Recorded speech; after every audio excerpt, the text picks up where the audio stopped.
Okay,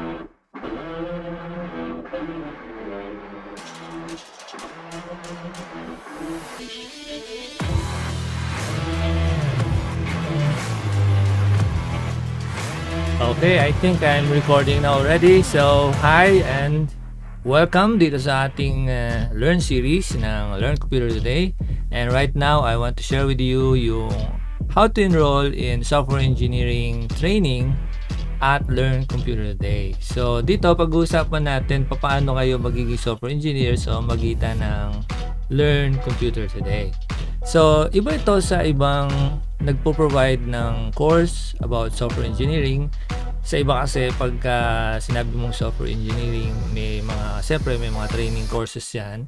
And sometimes na misunderstood ang software engineering. So, kapag nag-take ka ng certificate sa ibang course provider, ay bibigyan ka na nila ng title na software engineer. Pero dito ay hindi po ganun kadali. So, I will explain to you and show you how you can become a software engineer kahit na ano ang inyong background. So, kahit wala kayong IT background, hindi kayo graduate ng college, hindi iba ang inyong college degree, okay, so hindi IT, hindi ComSci, you can still become a software engineer. Okay? So, sige, try natin at mag-start tayo ng ating discussion this day. Okay? So, sa Learn Computer Day, meron tayong method or sabihin na natin steps para maging software engineer, no? At ito nga yung step 5, nasa step 5 na kagad tayo. Software engineer, at meron yan level, may software engineer level 1. Sometimes yung iba level 3 lang. But nilagay ko dito level 4 para maging sigurado tayo, no? Sa pwedeng maging position natin in the future. So, medyo futuristic ang Learn Computer Today. Hindi tayo natingin sa ngayon lang, no? At ang tinitingnan natin yung technology. So, ang mangyayari dyan, in-expect natin after a few years ng training sa Learn Computer Day, ay maaabot natin yan software engineering. And magkakaroon tayo ng mas magandang opportunity, no, sa pagdating sa hanap buhay or sa job. Okay? So, bago tayo makarating dito, sa software engineering, we need to go through these steps. So, kailangan dumaan tayo sa steps na to dito sa atin sa Learn Computer Today. So, mag-start tayo sa computer basics. Of course, kaya nasabi natin na kahit na wala tayong background sa computer, at kahit meron man, kailangan pa rin natin daanan itong computer basics para magkaroon tayo ng review at makita natin ano yung dapat natin matutunan, malaman, para ma-install natin yung tamang mga software, ano ang mga requirement para tumakbo ang isang program. So, kailangan aware tayo at marunong tayo how to use the operating system such as Windows, itong ating Mac, and even itong ating Linux. So, but basically dito sa Learn Computer Today, ang ginagamit nating operating system is Windows. So, basically, kung gusto mo maging software engineer, at dito ka sa Learn Computer Today mag-aaral. So, available din ang Mac na mga software at yung para sa Linux available din. But the training will be conducted using the Windows operating system. And also, aaralin natin yan yung Windows operating system, Windows 11, Windows 10, yan. And then, of course, yung ating mga Microsoft Office and iba pang mga Windows-based application. And of course, aaralin din natin yung introduction to coding or programming. Kailangan maintindihan natin yung basic coding, no, yung foundation yan. At paano siya tumatakbo, ine-explain natin yan dyan. At meron tayong courses para dyan. Actually, free sila, no? Free yung ating mga introductory courses. No, so yan yung ating step 1. Ito yung ating basic level. And of course, meron ding cybersecurity, no, na di-discuss tayo dito sa part na to. At marami ding courses dito na pino-provide natin for free, no, dito sa part ng level 1. And included siya sa ating training for career path, no, itong computer basics and iba pa about sa ating introduction. Then the next level is itong ating coding and programming. So dito na papasok yung matututunan natin yung pagko-code. So maaring may magtanong bakit may coding na, may programming pa. No? So pagkaiba kasi itong coding, ito yung pagsusulat ng instruction o sabihin na natin yung syntax, yung pagkakasunod-sunod na dapat ay gawin ng isang computer. Programming, ito na yung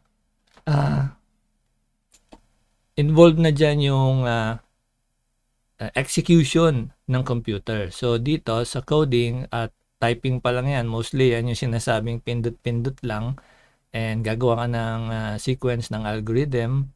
So dito yon sa coding. So don't worry, maaaring yung mga terminologies na naririnig mo sa akin ngayon ay parang hindi mo alam, no? But don't worry, tinuturo yan dito sa introduction ng coding. And dito rin sa level 2 na ito sa atin sa Learn Computer Today, tinuturo din yung mga yon.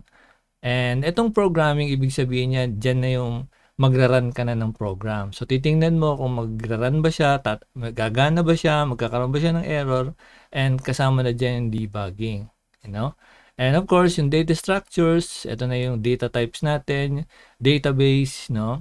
Algorithm, paano tatakbo yung ating program, ano yung pinakamabilis na paraan para ma-execute yung isang work, no, isang gusto nating mangyari using the computer. So, yan yung level 2 natin. So, sa ngayon, mahirap i-explain tong data structures and algorithm, but if you will take yung free course natin dito, no, nandyan yan sa ating website, makikita nyo dyan sa may bandang baba, learncomputertoday.net, ay ma-enroll nyo yung mga basics natin dyan.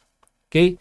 And dito sa level na to is nagkakaroon tayo ngayon ng skill as a programmer. No? Kasi marunong na tayo sa coding, natututo na tayo sa coding, naintindihan na natin algorithm. And if ikaw ay nasa Learn Computer Today na, napanood mo to, no? So wala tayong specific topic for algorithm. Kung papansinin natin sa inyong training, wala kayong course na algorithm o data structure na nakahiwalay. No? Kasi ang ginawa natin is project-based tayo. So habang ginagawa niyo yung projects, hindi nyo namamalayan na sa discussion natin or doon sa ating instruction and even doon sa ating actual na pag-create ng program and systems ay na-implement nyo na yung data structure and algorithm. No? So paano natin gagawin yung program, yung system, ang design niya, paano ang dapat na maging output, ano yung kalalabasan. So, doon natin na-implement on the spot yung data structures and algorithm. Okay? So, sa ganyan, sa ating level 2, magkakaroon tayo ng skills ng the programmer's skills, so programming skills. Dito natatapos yung ibang nag-aaral, mga self-taught.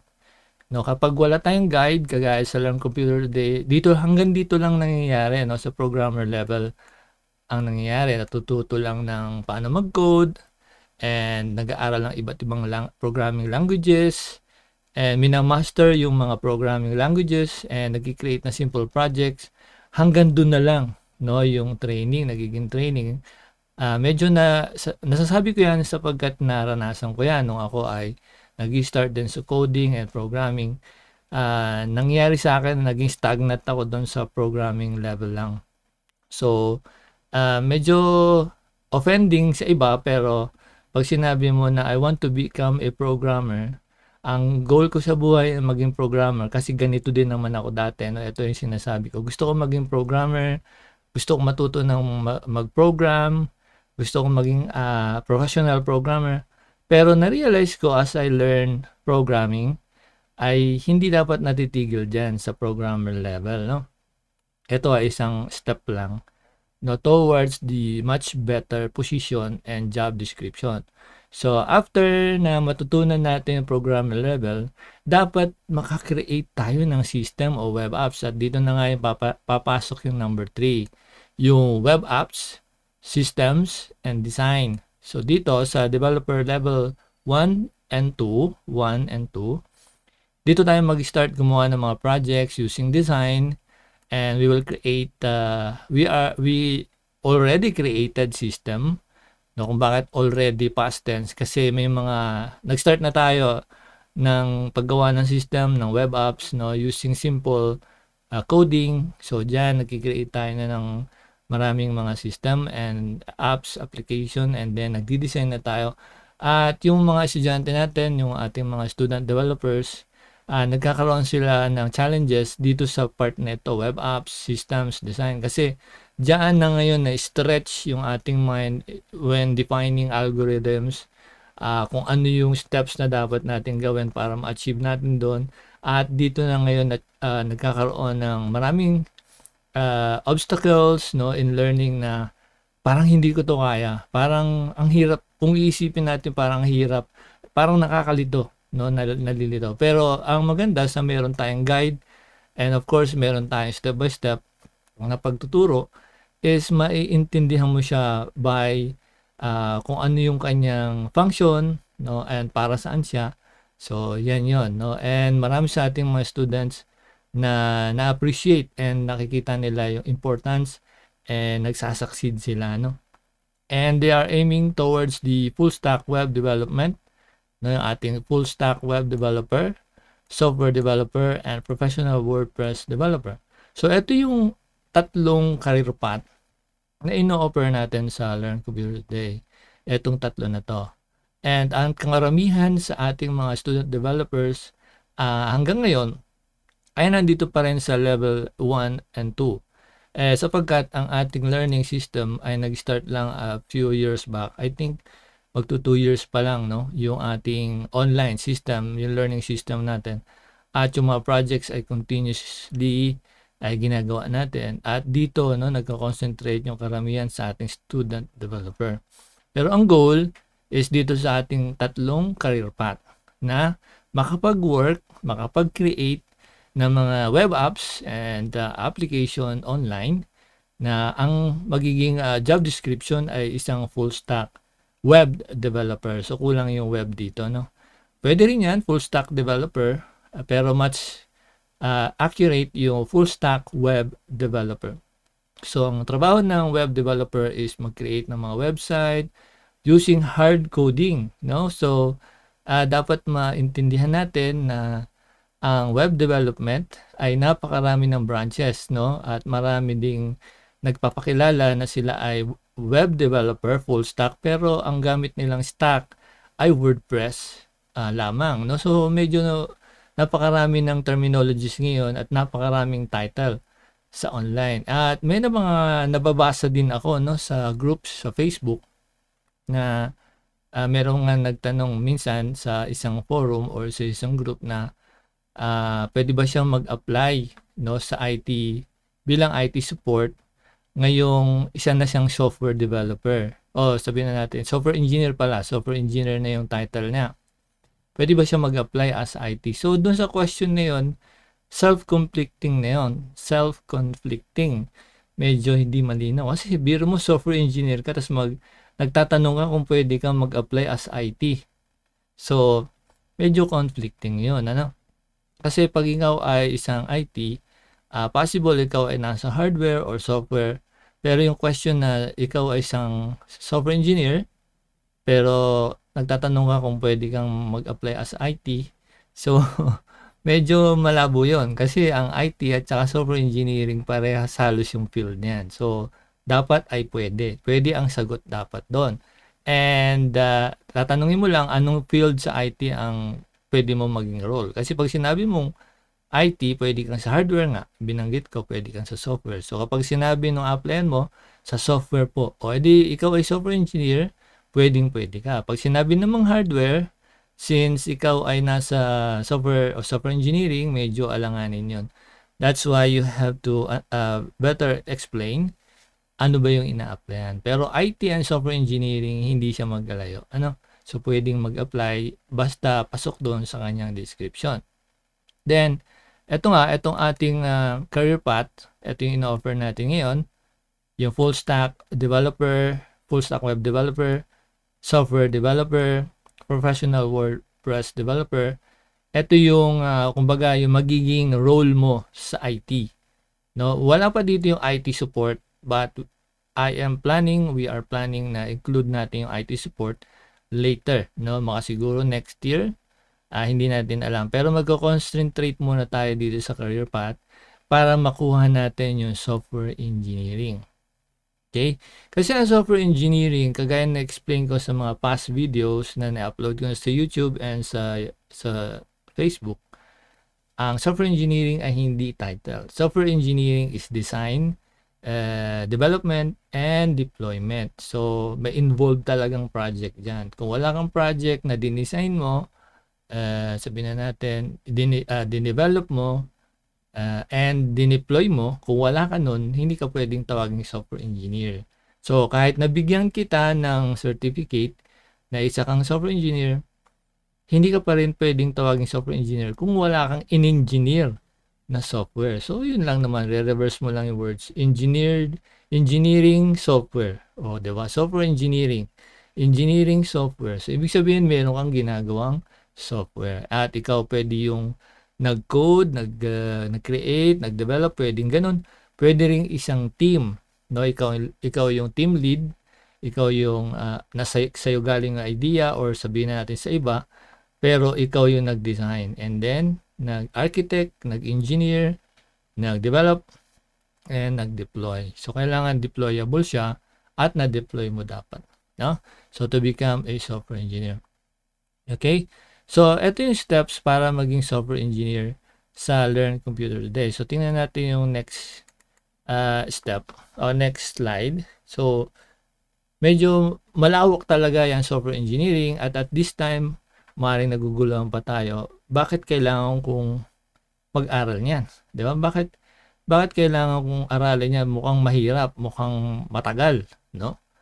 Mahirap, matagal, and marami pang mga challenges. Okay? So, isa ito sa mga benefit ng pagiging software engineer in the future. Una is yung high demand and job stability. Ibig sabihin nito na yung ating industry, sa ating growing industry, ang software engineering is a rapidly expanding field due to the increasing reliance on technology. Many industries, finance, healthcare, entertainment, etc. require software engineers. So, ibig sabihin ng software engineer, since na doon na yung salitang software, lahat ng bagay ngayon, including kotse, including mga appliances, no? At binanggit nga dito, finance, healthcare, yung mga ospital natin, software-powered na yan. Lahat sila ay gumagamit na ng touchscreen. So, kapag may something tinatouch ka sa screen, so gumagamit yan ng software, hindi lang hardware. Okay? So, ang lahat ng yan para ma-create ang isang magandang product for healthcare and even for finance, no, entertainment, etc., kailangan ng software engineers yung gagawa ng product, magde-develop ng product, and hindi siya nag-isa, no? Ang software engineer hindi lang isa kasi hindi naman talaga kaya ng isang tao ang isang malaking software, no? So grupo 'yan and team, no? And of course, kaya rin mag-isa kung gugustuhin, but it will require a lot of time to develop a software. Okay? So the next one is yung job stability. As software is essential in almost every aspect of business and daily life, skilled engineers are in high demand, ensuring long-term job security. So dito na mapasok minsan yung mga debate in regards to freelancing. No? So napakaraming freelancing courses ngayon, napakarami ring freelancer, and siyempre nandito yung mga courses na sa iba, no? Sa iba, hindi sa Learn Computer Today. Yung iba ay nag-offer ng VA, yung Virtual Assistance courses. Nandyan din ang SMM, yung Social Media Management, at saka yung iba pa, no? Ang mga ito ay, kung tutusin, mahirap din ang mga ito. Mahirap matutunan, mahirap ma-master yan, mga VA skills and SMM skills. Mahirap din yan. Pero pagdating sa coding, programming, software engineering, software development, mas mahirap. At kaya ang nangyayari, kapag ikaw ay naging magaling na software developer, at kahit hindi na ikaw yung nagko-code, dumating sa point na ikaw yung team leader, ikaw yung sabihin natin senior developer, So, ikaw lang yung mag-instruct anong gagawin ninyo, anong gagamitin yung programming language, anong gagamitin na framework, library, etc. So, magdadirect lang. Ibig sabihin, kapag tayo naging magaling sa ganung part, wala tayong kompetensya. Now, hindi tayo magkakaroon ng kalaban na marami. Unlike kapag ang isang skill ay madaling matutunan na sabihin na natin na si Juan, si Pedro at si kung sino pa man, silang tatlo ay nagkanya-kanya ng aral, nag-self-study, tinatawag natin nag-self-taught, at lahat sila ay naging ganon sa posisyon, ibig sabihin maraming competition. Hindi kagaya ng software engineering na hindi mo talaga matututunan kahit sa YouTube man lang. Kasi siya ay combination ng maraming technological skills. At madalas, nire-require talaga na at least meron kang tatlong programming language na alam. No, at least tatlo. As a software engineer, hindi lang alam yung nagagamit mo at nakakapag-develop ka ng systems, no? So, at least tatlo. So, biruin mo, kung mag-aaral tayo ng programming language ngayon, and then natutunan natin siya, and then natutunan pa natin ibang programming languages, sure na in the future ay pwede tayong maging software engineer. And the second one na masasabi nating benepisyo o benefit of becoming a software engineer is attractive salary, no? At dito nga nakalagay competitive pay. Software engineers typically receive competitive salaries compared to many other professions, often offering six-figure, ito na, umapasok na yung six-figure incomes depending on experience, location, expertise.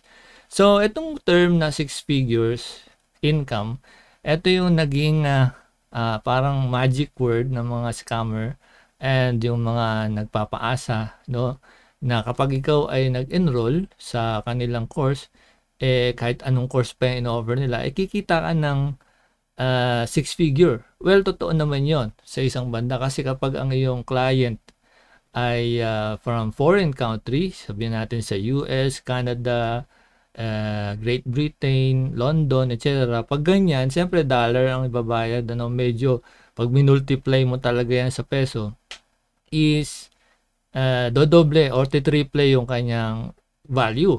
So, aabot ka talaga sa 100,000 pag kinonvert sa Philippine money. Pero ang tinutukoy dito sa internet na six-figure income ay hindi ito peso, ito ay dollar, no? So, sa isang taon, usually, ang software engineer, hindi bababa sa sabihin na, tingnan natin, para mas maganda, no? I-open natin sa,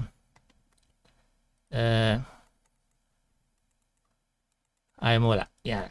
So, salary of software engineer in the US. Okay, so ito indeed medyo maganda yan. Tsaka yung mga Glassdoor, magagandang yan. So, tingnan natin. Ayan, so per year, average, okay. Average base salary, So, makikita nyo sa screen, ang nakalagay is 105,242 per year. So, average yan, no? So, kung i-ano mo ng high, so 167. So, nagbabase yan sa feedback, no, ng mga gumagamit ng system na ito. Tingnan din natin sa Glassdoor. So, dito naman ay $127K to $206K. So, kung i-convert mo siguro 105 na lang, no? USD to peso. So, ano yun? 105,000. So, ang daming digit nito, no? So, 1, 2, 6, 7. 7 digit. So, 5,843,565. So, sa 105,000 US dollars per year.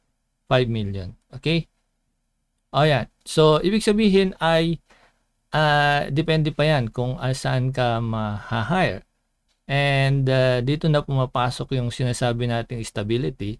Kasi kung ikaw ay marunong at talagang nakapag-create ng system and you can lead a team of developers, so malabong ikaw ay matanggal kasi ikaw nga yung leader eh. Ikaw yung sabihin na natin yung may idea. So nasa sayo din yung development. Kasi yung mga may-ari ng businesses, kaya sila nag-hire na software engineer, hindi para bayaran, no? Ang mga businesses, clients and companies, kaya sila nag-hire para ma-develop yung mga sabihin na natin application, software na magagamit nila sa business. Para mas dumali ang proseso sa business nila, para mag-improve ang business nila at dumami higit sa lahat yung customer. So kapag walang customer, of course, so saan sila kukuha ng pampasweldo? At isang example na lumaki mula sa maliit ay itong ating itong maraming mga online stores like Amazon, no, nagsisimula sila sa maliit lang, and because of the developers and software engineers, no, dinevelop nila sa mas malaking platform ang Amazon, at ngayon nagpo-provide na sila ng services na kagaya ng AWS, no. At ganun din yung itong Microsoft na nagsimula lang sa simpleng operating system, pero ngayon napakarami ng mga products, no, nakasama yung ating Azure, no, Azure, and then itong Microsoft products like Microsoft 365, Word, Excel, yung mga ganyan, no, and yung iba pang mga software. Okay, so ang nagde-develop noon, gumagawa noon, nag-lead doon, at kasama sa team noon ay mga software engineers. Okay, so hindi lang programmer, okay? So dapat maintindihan natin na yung programming o pagiging programmer ay first step pa lang ng pagiging developer. So pag hindi ka marunong sa programming, hindi ka pwedeng maging developer. Ganun lang 'yon. And kapag nasa programming skills ka pa lang at wala ka na develop na system or application, so programmer, nasa programming level pa lang, hindi pa developer. Okay? So number 3 is flexibility. Okay? Flexibility, remote work opportunities, since nasa computer naman tayo lagi at kaka-computer natin, pindot-pindot. So many software engineering jobs offer flexible working arrangement, including remote work, allowing professionals to work from anywhere in the world. So ito yung isa sa mga trabaho na kahit saan pwede ka, no? Pwede ka mag-work kasi since you are working on a code or a sabihin natin a system, so kahit saan ka na mas relax ka, mas makakapag-isip ka o how to develop the features of the software, so pwede mong gawin yon at merong arrangement with the boss, with the company or the client, no? Diverse work environments. Software engineers can work in various environments, from startups to large corporation, freelance work, or even self-employment. So dito ay pwede kang mamili kung gusto mo bang mag-client base ka or gusto mo sa company, no? At pwede ka rin mag-freelance per project, no? At even self-employed, no? Dito may similarity siya sa VA at doon sa ibang mga sabihin natin freelance work, designer, etc., SMM at saka yung iba pa, no, na may freelance work. Kaya lang mostly yung iba, hindi naman lahat, ay mayroong work time. Merong schedule, pwedeng starting ng gabi kasi sa ibang bansa umaga. Mag-start sa gabi tapos puyatan hanggang umaga, no? So ganun usually yung ibang schedule arrangement. Pero as a software engineer, kagaya ng nangyayari ay hindi ka kailangan bigyan ng time. Okay? Ang pwede mong ibigay, ikaw pa magbibigay, deadline. Ikaw ang magsiset ng deadline kailan possible matapos ang isang software. Kasama ng yung team, pwede ring solo. And once na natapos mo yon, pwede kang bayaran pagtapos na. Pwede ring monthly ang sweldo mo. Basta ma-meet mo yung mga deadline, hindi ka naman tatanggalin kasi ikaw nga yung gumagawa, bakit ka tatanggalin? Maliban lang kung hindi mo gagawin or talagang nagde-delay ka lang, dine-delay mo lang yung time at walang resulta, so pwede kang matanggal. Pero kapag meron silang nakikitang improvement at maganda ang improvement, ay mag-stay ka na dyan, no? Hanggang gusto mo. Okay? So, the next slide is yung ating global career opportunities. So, mobility, ibig sabihin kahit saan sa mundo, basta ikaw ay software engineer, so kahit saan sa mundo nangangailangan ng software engineers.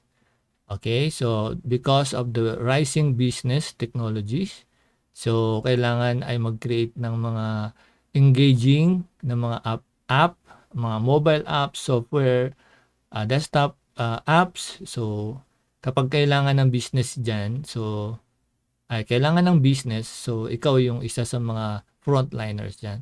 So international companies, so pwede kang mag-apply sa Google, Microsoft, Amazon, and more.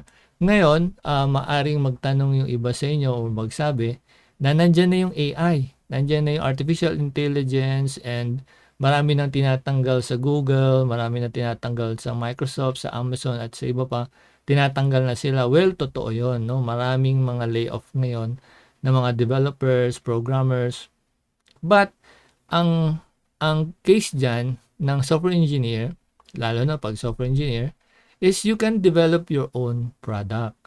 Pwede kang pag-alis mo sa Google, halimbawa, or sa Microsoft, hindi natatapos doon kasi hindi ka naman empleyado. Ikaw ay engineer. Ikaw ay developer. You can develop your own software, ibenta mo online. And hindi lang yun, pwede ka mag-apply sa iba pang mga companies. No? At maganda yon kung may background ka na sa Google at sa Facebook, naging part ka ng kanilang team, o mas malakas ang iyong background, no, pag ikaw ay nag-apply. So hindi siya negative na kapag tinanggal ka wala kang nalilipatan. Hindi naman yan kagaya ng iba na kapag ikaw ay nawala sa isang work at yun lang ang kaya mong gawin, so hindi ka na makaka-apply sa iba or wala nang ibang available na job opportunities. Hindi po. Kapag ikaw ay software engineer, kahit ano, basta may technology, may software, pwede ka mag-apply, no, kahit saan.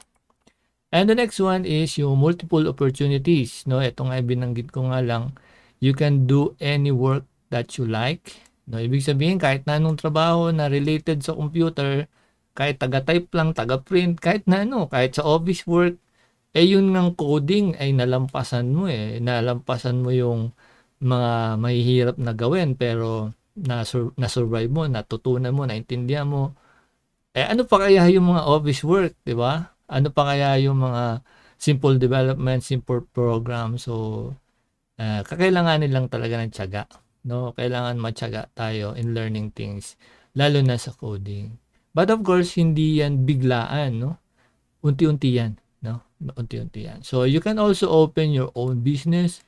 Pwedeng yan ay software business, mag-create ka ng software at maghanap ka ng ibang kasama katulad ni ni Mark Zuckerberg, yung gumawa ng Facebook, no? And itong sabihin na natin si Bill Gates and si Elon Musk, napakarami niyan, ano? So, napakarami ng mga developers na kahit sila ay hindi graduate ng college, kagaya ni Bill Gates, hindi naman siya graduate ng college, sabi ng history. And, but marunong siya at magaling siya. Isa siyang software engineer, nakapag-develop siya ng mga systems, operating systems, and products ng Microsoft. At meron siyang kasama. So, ibig sabihin ay tuloy-tuloy pa rin ang business. No? Tuloy-tuloy pa rin ang income. At isa na siya sa mga most, sabihin na natin, mga rich people, no, sa buong mundo. So, you can build and sell application, kagaya nung kay Bill Gates. You can create a software company. You can take any freelance job. Yes, kapag ikaw ay software engineer at nakita mo sa Upwork o kaya sa kung saan man, nakita mo kailangan nila ng ganun, tapos alam mo yung specific na requirement doon, alam mo paano gamitin, like React, Laravel, etc. or sabihin natin isang system, mobile app, sabihin na natin online store, no, using itong ating mobile application. So pwede kang mag-apply kahit saan kasi alam mo naman, no, bilang software engineer. Okay, next is yung ating software engineering dito sa Learn Computer Day. Ang good news dito sa Learn Computer Day, yung training natin for software engineering path, yung training dyan is free siya actually. Wala ka nang babayaran in regards to software engineering. Kasi ang software engineering na gagawin natin ito ay project based, no? So we will create system projects na cross platform. X na lang ginamit ko, no? Cross platform. Platform. Ibig sabihin ay wag na nga X, cross na lang, cross platform. Ibig sabihin niyan ay kapag meron kang project, dapat pwede siya sa web, pwede siya sa mobile, hindi responsive na mobile, responsive mobile app, web app, mobile app, then desktop app, okay? O pwede rin yung CMS na style o yung content management system including WordPress. No, kapag sinabi ng client or ng company, sige gawa tayo ng isang project, yan yung ating gagawin sa Learn Computer Today. Parang i-advance na natin kahit wala pa tayong ina-applyan or meron na, kung may client na kayo or wala pa during training, is yung project na yun, since nakikita naman natin niya, meron tayong method how to understand and learn and predict kung ano ang possible na ipapagawa ni client, gagawin na natin yung project na yun in advance. And then, mag-create tayo using the technology for the web and the technology software for mobile apps, and mag-create na rin tayo for desktop and for CMS, no, yung using WordPress, no. Basta ang pinaka-goal natin is magawa natin siya at magawa natin na magawa, at later on kung tayo man ay mag-apply as a software engineer, nagawa na natin. And kung hindi man company, client naman, we can provide, no, yung kailangan nila, mobile app for online store, mobile app for games, mobile app for online ordering system, no, hotel management system, ano pa, yung mga finance system, no, POS, everything, no. So hindi lang isa na project yan. So as a software engineer, dapat marunong tayo mag-plan. Una, magkaroon ng idea muna, then plan ng paano implement, deployment, design, no, testing, no, marami yan process. Okay, so yung training na yan ay free yan, ano. At paano mag-lead ng team, kasama rin yan dito sa software engineering. DevOps, kasama rin dito. So, part yan ng software engineering. At ang ano lang, bago tayo makarating dito sa software engineering training, is kailangan natin dumaan dito sa tatlo. No, we have to learn these three. The full stack web development career path, the software development career path, and the WordPress development career path. Bakit kailangan daanan silang tatlo? Of course, gagawa nga tayo ng project, di ba? At tapos cross-platform siya. So, pwede siya sa web dapat. Pwede rin siya sa mobile. Well, pag nag-aral tayo ng full stack web development, ito ay more on the internet, the website, web application. Dito yon. Pero kapag sinabi nating mobile app, kailangan marunong din tayo sa mobile app. Gagawa tayo ng project with the same project using mobile app, Android, iOS. So, papasok ngayon yung ating programming languages for software development. So, dyan na tayo gagamit possible ng Kotlin, Android Studio. So, ano pa, no? Marami po yan. And kung sasabihin naman ng client, gusto ko yung madali lang gamitin using CMS. Okay, so let's do it using the CMS WordPress.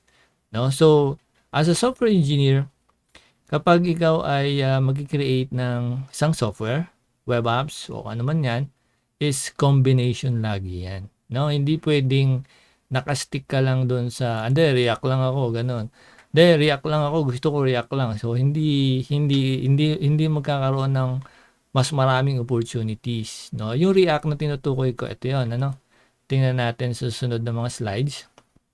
So, ganito 'yon, as a software engineer, kailangan ay marunong ka mag-design at i-develop mo and then i-deploy mo for your client o kaya sa company, no? So lahat yan ng aspeto na yan, actually mas mahaba pa yan eh. Mahaba talaga yung process na yan. Pinaikli ko lang, ano. So ikaw lahat yan, project design, project development, project deployment, and hindi necessary na ikaw lahat gagawa. But the idea, the management, the guide, the sabihin natin leadership, no, ikaw yung magli-lead yan. Okay? So ganun yon. So pwedeng marami kayo, pwedeng ikaw lang, depende sa iyo, sa gusto mo. No? So, yan yon. And to provide the company or the client's business ng kailangan nila for their technology. Okay? So, ito yung sinasabi ko in regards to software engineering skills. So, marami talaga ito, hindi lang kasya. No? Marami pa dapat isama dito, hindi lang kasya. So, when we say project, as a software engineer, kunyari magkikreate tayo sa Learn Computer Today, meron tayong project 1. Okay, project 1 natin. So, kapag ang project 1 na yon, sabihin na natin ay system, online system. Okay. Ngayon kasi pag sinabi mong online system, dalawa ibig sabihin yun. System, okay, mali ang aking spelling. S-Y-S-T-E-M. Walang Y doon. Tama, may Y dito. Online system. No, halimbawa, project 1 mo.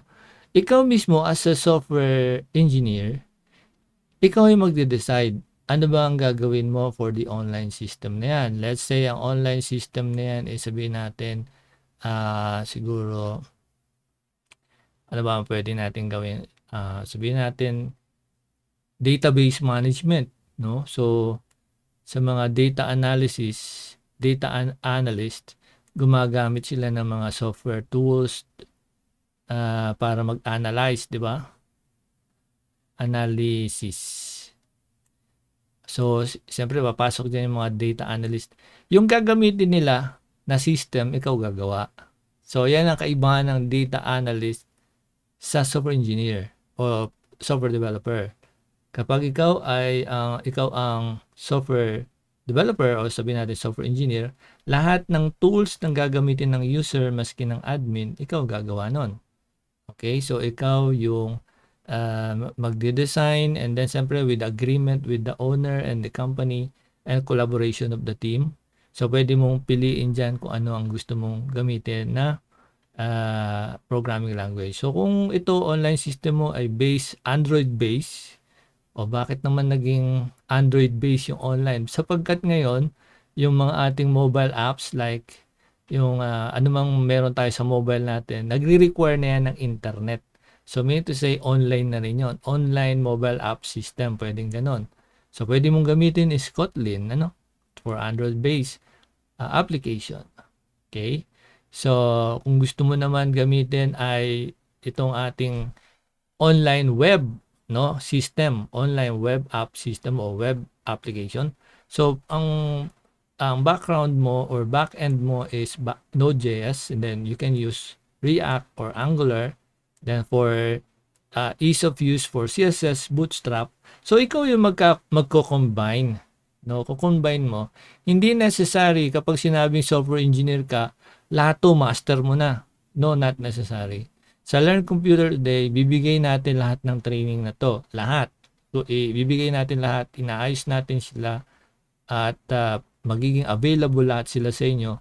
At matututunan nyo sila anytime na gusto nyo silang matutunan. At kung may project na kayo, since basic foundation natin is learning the programming languages.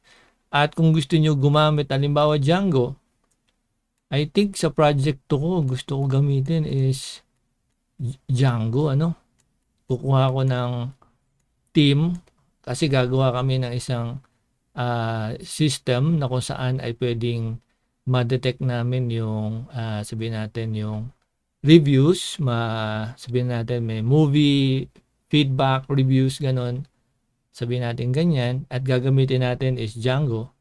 So, nasa sa'yo yun as software engineer. So, ganun yung style natin sa Learn Computer Today. Hindi na ako yung magde-decide para sa'yo. Hindi na. As a software engineer, you have the liberty, the freedom to use whatever you like. But, etong mga tools and programming languages, mga trainings natin, available na siya for life. No? So, kung gusto mong gumawa ng desktop, at ang gusto mong gamitin ay C#, since available yan sa atin, sa training natin, at meron tayong mga courses dyan, pwede mo siyang aralin, masterin, it's up to you, no? And makaka-create tayo ng maraming application and desktop. Pwede natin gamitin for desktop, pwede ring online, no? C#, .NET, yung mga ganyan, mga ano pa mga frameworks gamitin natin, or pipeline. So it's up to you, no? So ikaw talaga mamimili as a software engineer kung alin ang gusto mong gamitin, since you are the software engineer. No, so ganyan yung practice na gagawin natin sa Learn Computer Day. At kung gusto mo naman ay combination ng sabihin natin Python and then itong ating front end, o samahan mo pa ng SAS, then MySQL, o kaya gamitin mo SQLite. It depends on you, no? So ganun yun, no? Combination siya ng maraming programming languages and itong frameworks and then library, no? Kaya siya software engineering. So lahat ng ito ay available, at yung iba ay magiging available pa sa Learn Computer Today. As we progress ay patuloy na lumalago yung training natin sa Learn Computer Today. So yes, kapag magaling tayo sa Vue and then Laravel, wala dito yung Laravel, at gusto natin yun ang gamitin for a specific client, o kaya may a-applyan tayo, gusto nila React Native ang gamitin, dapat ay magaling sa React Native o marunong, so you can apply, no? And review lang kung na medyo nakapag-concentrate ka halimbawa sa JavaScript and you have lingered upon dito sa Node.js for a long time, pero gusto mo mag-try sa ibang company at ang gamit nila ay React Native, so andyan naman yung ating training at basic naman, foundational yung common na ginagamit dyan. Pag sinabi mo kasing programming language, ang programming language ay may mga similarities, no? Halos pare-pareho sila. Iba lang yung syntax. Iba lang din yung way ng paano mo i-construct yung algorithm, no? So, ang pinakamahalaga dyan is alam natin paano siya i-deploy, i-create, i-develop, and i-deploy, no? Kapag nagawa mo yun, halos magagawa mo na lahat halos dyan, no? Kasi programming languages lang naman yan, o lang, no? Ginamit ko lang. At may mga framework sila which magpapadali kung paano mo ma-implement, no? Andyan. So, ito yung ating software engineering training sa Learn Computer Today. So, hindi ka malilimitahan kung ano lang yung gusto natin gamitin, hindi ganon. Ikaw magde-decide as the software engineer. And yun nga, kagaya ng sinabi ko last time, no, eto. Yan. So, you have to really understand first what is in these particular areas of learning, no? Itong WordPress, if you like, software development, if you like, at lahat ng yan, pag kinumbine mo, eto sila. No, kulang pa nga ito. And then, parang sangkap sa pagkain, no? Sa ulam, pag magluluto ka ng specific na pagkain o ulam, yung mga sangkap, no? Yung sahog o sa ano bang tawag nun? Yung nasa, yung mga kailangan mong paghalu-haluin, pagsama-samahin, i-combine mo para mag-produce ng masarap na pagkain. Parang ganito yon, no? So, nasa sa iyo kung gusto mo gamitin si Google Cloud as your deployment. Pwede rin AWS kung gusto mo. So, nasa sa iyo yan. So, you are the engineer. So, you are the one to really develop and construct how your product or software will meet its demand, no? Yung kung ano kailangan ng client. Okay? So, medyo mahaba pa yan, pero iklian ko na lang at nahiya na ako sa inyo at lagi na lang mahaba magturo. But sa ating mga module, no, or sabihin na natin sa bawat courses natin, halos 10 minutes lang per topic. No? So, I encourage you na talagang mag-involve tayo sa technology kasi yan na yung future. So, kung mag-stay tayo kung ano yung trabaho natin ngayon, tapos masterin natin yan, lagi nating alalahanin na ang technology ay laging advancing. At kapag naiwan tayo, no, at yung iba ay natuto, so anong mangyayari in the future? So dapat na mangyayari, tayo ang mauna. Para kung sumunod man sila, nauuna pa rin tayo kasi nauna tayo. Okay? So nakaunti ang ang talagang nata-challenge sa ganitong sabihin natin learning, and magbe-benefit kayo in the future. Alright, so hanggang dito na lang. Pagkita ulit tayo sa ating mga susunod na lesson. Bye po.